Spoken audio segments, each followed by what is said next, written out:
सरकार सिर्फ अमीरों के लिए काम कर रही है, जबकि गरीबों के लिए सिर्फ खड़े वादे कर रही है। सर, यहाँ तक मैं खुद दलित समाज से आता हूँ सर। मैं जब इलेक्शन लड़ने के लिए गया, मेरे हाथों से पर्चा नहीं लिया गया। ये आज समाज की हालत है सर, क्योंकि मैं दलित समाज से आता हूँ। सरकार खुद को गरीब का रखवाला कहती है, गरीब कल्याण और सबका साथ सबका विकास जैसे स्लोगन्स देती है। विश्व गुरु भारत का दुर्भाग्य ये है कि गरीब अन्न योजना के तहत 80 करोड़ लोगों को मुफ्त का राशन दिया जा रहा है हमारे विश्व गुरु भारत में। इसके बावजूद सरकार का ध्यान बड़े बड़े इवेंट ऑर्गेनाइज कराने में है, महंगे इंफ्रास्ट्रक्चर प्रोजेक्ट्स और कॉर्पोरेट टैक्स कट्स पर है, जबकि गरीब अपनी हालात से खुद लड़ने को मजबूर है। वतन को संवारने के लिए मोहब्बत की किताब होनी चाहिए, मुल्क के अंदर अपने दिलों में। सर, सरकार के वादे असली रियलिटी से बहुत दूर हैं। माननीय राष्ट्रपति जी ने जिस तरीके से महाकुंभ में हुई स्टैम्पीड को लेकर के जो भी श्रद्धालु मरे उनके प्रति संवेदना व्यक्त की, मैं उनका धन्यवाद देता हूं। लेकिन ये सदन के माध्यम से पूरा देश उनसे ये जानना चाहता है कि जो सरकार के दिए गए आंकड़े जो 30 या 40 हैं, माननीय राष्ट्रपति जी ने क्या उनके ही प्रति संवेदना व्यक्त की है कि 700 से ज्यादा आंकड़े, जमीनी आंकड़े जो हैं, जो सरकार पेश नहीं कर रही है, उनके प्रति भी संवेदना व्यक्त की है। सर, सबसे पहले मैं राष्ट्रपति द्वारा दिए गए अभिभाषण के महत्वपूर्ण बिंदुओं को जिसमें उन्होंने कहा है कि सेवा, सुशासन, समृद्धि और गर्व के स्तंभों पर देश के भविष्य का दृष्टिकोण रखा है। लेकिन पिछले एक साल की हकीकत को नजदीक से देखें तो यह दावा जनता की असली अनुभवों से बिल्कुल अलग दिखाई पड़ता है। सत्ता में सरकार का कम मार्जिन से जीत पाना यह स्पष्ट करता है कि देश के लोगों के सरकार के बढ़ती निराशा एक सच्चाई है।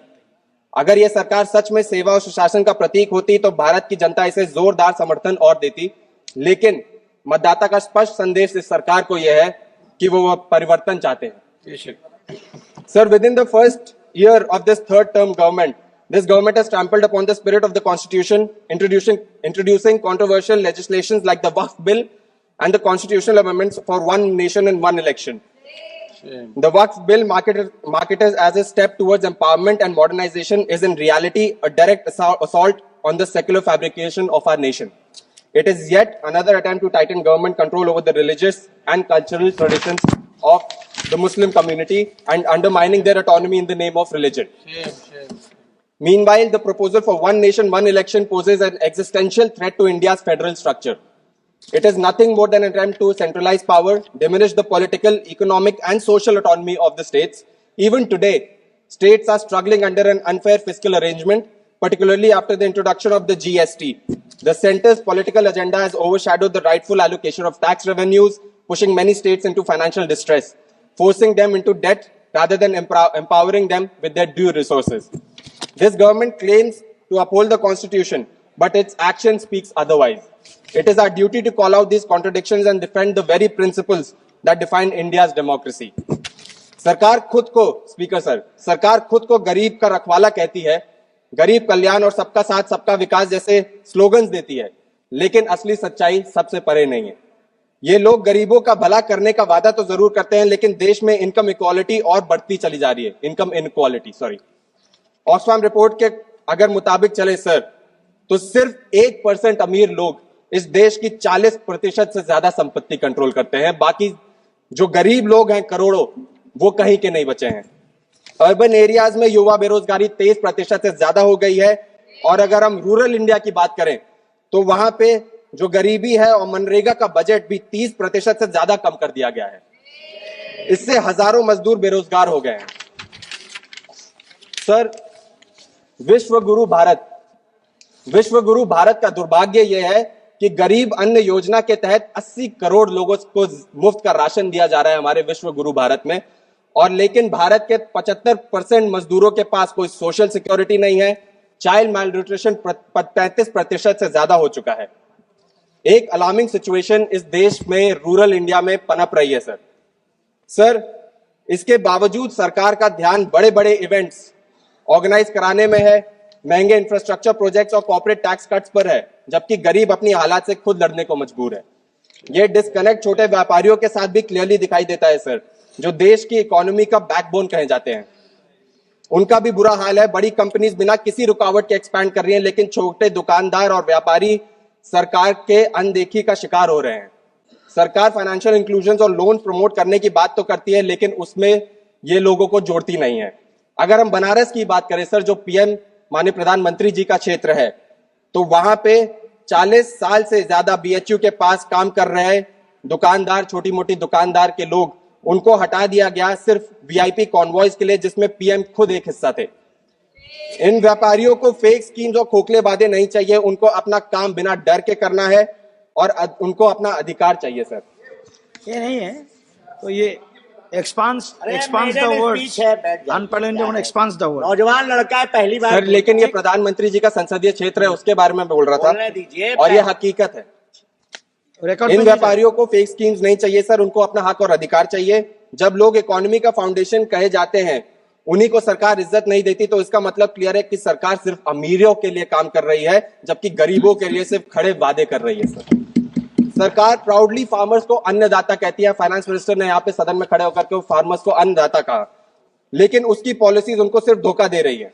2024 की बात करें सर, तो फार्मर्स को प्रोटेस्ट फिर से देखने को मिले, जिसमें minimum support price, loan waiver, raising input cost और डिलेड पेमेंट्स के प्रोमिसेस पूरे ना होने की वजह से सरकार के खिलाफ प्रोटेस्ट हो रहे हैं। एमएसपी की लीगल गारंटी का अब तक कोई सोल्यूशन नहीं निकला है, जिस वजह से किसान अपनी फसल उनके असली दाम से बहुत कम प्राइस पे बेचने को मजबूर है।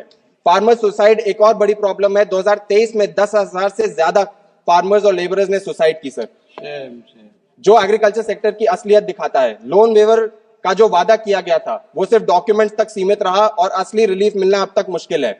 इसके अलावा डीएपी और यूरिया जैसी जरूरी फर्टिलाइजर्स की शॉर्टेज ने किसानों को दिक्कत और बाधा बढ़ा दी है सर, लेकिन सेंटर और स्टेट दोनों क्राइसिस को एक्सेप्ट करने के लिए तैयार नहीं है। अगर उत्तर प्रदेश के गन्ना किसानों की बात करूं मैं सर, गन्ना बेल्ट की बात करूं, तो सरकार ने अब तक नए सीजन के लिए शुगर केन प्राइस डिक्लेयर नहीं किया है, जिस वजह से फार्मर्स अपनी इनकम और फाइनेंशियल प्लानिंग को लेकर के अधेर में नहीं है। गन्ना मिल्स का टाइम पे पैसा ना देना एक पुरानी प्रॉब्लम है सर, जिस वजह से फार्मर्स को मजबूरन और ज्यादा कर्ज लेना पड़ता है, जिससे सुसाइड रेट और बढ़ते हैं। जब प्रेसिडेंट माननीय राष्ट्रपति जी ये कहती हैं कि सरकार फार्मर्स को सही दाम और उनके इनकम बढ़ाने के लिए काम कर रही है, तो ये जमीनी हकीकत से बिल्कुल ऑपोजिट लगता है। 2020 के किसान आंदोलन एक बहुत बड़ा एग्जाम्पल है कि किस तरह फार्मर्स को सरकार के अगेंस्ट प्रोटेस्ट करना पड़ा ताकि उनका हक और अधिकार उनको मिल जाए, लेकिन अभी भी एमएसपी की guarantee, loan relief, climate protection और फेयर मार्केट एक्सेस जैसे कोर इश्यूज पर सरकार सीरियस नहीं है सर। प्लीज कदम सर बस 2 मिनट सर। नहीं कदम सर सरकार के वादे असली रियलिटी से बहुत दूर हैं। क्राइम अगेंस्ट वुमेन, नारी शक्ति की बात करती है सर सरकार, yet its action tells a different story, one of neglect, injustice and apathy towards the safety and dignity of women in India. While grand speeches celebrate women-led development, the ground reality exposes a disturbing contradiction, sir. Crime against women has surged alarmingly, with over 4.5 lakh cases reported in 2024 alone. Sexual violence, domestic abuse, workplace harassment remain rampant, and yet conviction rates remain abysmally low. The horrific incidents in Manipur, sir, where women were paraded naked and assaulted, shook the nation's conscience, and yet this government remained silent for 77 days, sir. Yet the government has to speak on Manipur, sir. We have demanded so many times in the parliament, yet it has to speak. Please sir, conclude. Please conclude. Sir, the government says, boasts about youth empowerment. Youth बहुत बड़ा section है हमारी society का, sir. Unemployment is soaring. Unemployment rate is at more than 8% as of December 2024. 35.6 million people are jobless, and yet the government's negligence continues, sir. UP, PSC, RO, ARO exams were cancelled due to paper leak, triggering widespread protests. This isn't an isolated incident. We have seen multiple such incidents where people in Prayagraj, the students in Prayagraj, were beaten up because of their protests, sir. This has been happening at the entire country. Sir, we've also seen protests like Agnipath in 2022, where frustrated youth stripped of stable career opportunities took to the streets. Sir, bus last. Sir, bus last. Sir, bus last है sir. Sir, bus last है. अभय Kumar Sinha sir बस 1 minute sir, conclude कर रहे हैं sir बस एक बहुत महत्वपूर्ण मुद्दा है सर, बस 1 मिनट. अभय कुमार सर सिन्हा बस जी 1 मिनट प्लीज. सर, मैं आज मुसलमान और शेड्यूल कास्ट कम्युनिटी के खिलाफ बढ़ते हुए अत्याचार और भेदभाव और हेट स्पीच के बारे Abhay Kumar Sinha ji please. No no no sir एक minute Abhay Kumar Sinha ji please sir please start no एक मिनट प्लीज सर एक minute no no sir please No, एक no. Minute sir You start, please. Abhay Kumar ji, you start, please.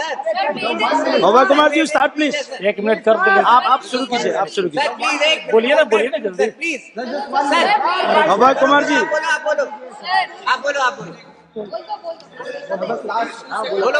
बोलो हो जाए sir मैं मुसलमान और शेड्यूल कास्ट कम्युनिटीज के खिलाफ बढ़ते हुए अत्याचार, भेदभाव और हेट स्पीच पर बात करने के लिए यहाँ पे भी खड़ा हूँ। उत्तर प्रदेश और दूसरे बीजेपी शासित राज्यों में उत्तर प्रदेश के एक कांवड़ सेंटेंस यात्रा बजट के ऊपर भी बोलिए, जो स्पीच हुआ है उसके सर ऊपर भी ये बोलिए बहुत एक प्रोफाउंड sentence। दौरान मुस्लिम Presidential रेस्टोरेंट मालिक address को में अपना बोलिए नाम एक डिस्प्ले sentence। करने पे मजबूर किया गया। सर यहाँ तक मैं खुद दलित समाज से आता हूँ सर। Thank मैं you। जब इलेक्शन लड़ने के लिए गया मेरे हाथों से पर्चा नहीं लिया गया। ये आज समाज की हालत है सर, क्योंकि मैं दलित समाज से आता हूँ। सर मैं लास्ट में बस इतना कहना अभय कुमार चाहता हूँ सिन्हा जी, कि हमने please, बहुत आप हिंदुस्तान start की कीजिए, बात अभय की, कुमार सिन्हा जी। आत्मनिर्भर हिंदुस्तान हो गया, विकसित भारत हो गया, Thank हर you, चीज thank हो you। गया। लेकिन बस लास्ट में कहना चाहता हूँ कि हमको वो भारत चाहिए जहाँ पे सब चैन अमन और प्यार से रहें। और बस 4 पंक्तियों से अपनी बात खत्म करना चाहता हूँ। वतन को संवारने के लिए मोहब्बत की किताब होनी चाहिए। मुल्क के अंदर अपने दिलों में अपना अभय कुमार सिन्हा संविधान जी होना आप शुरू चाहिए। कीजिए, नहीं तो आपका होम समय मस्जिद जाएगा 2 मिनट। धन्यवाद अभय कुमार सभापति सिन्हा जी। महोदय, जी आपने हमें धन्यवाद सभापति महोदय।